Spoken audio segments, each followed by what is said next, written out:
So they're saying that there are about four car accidents with these self-driven cars, and I'm not sure why they were to report it or why it's serious news because it's obvious that technology is going too far.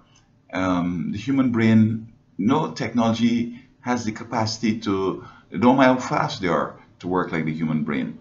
And these self-driven cars, I mean, just wait until they have the cars that could fly. That'll be something else.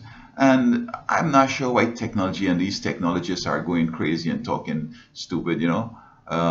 Why would you want to have cars that could fly? I mean, every driver is a pilot. What if the guy forgot to check his oil or forgot to put a gas in the vehicle? Or there are going to be safeguards that won't happen. What about if he's high on some drug or something? He doesn't have an airport to go through. He doesn't have an employer who will have strict standards. I mean, these things are just ridiculous.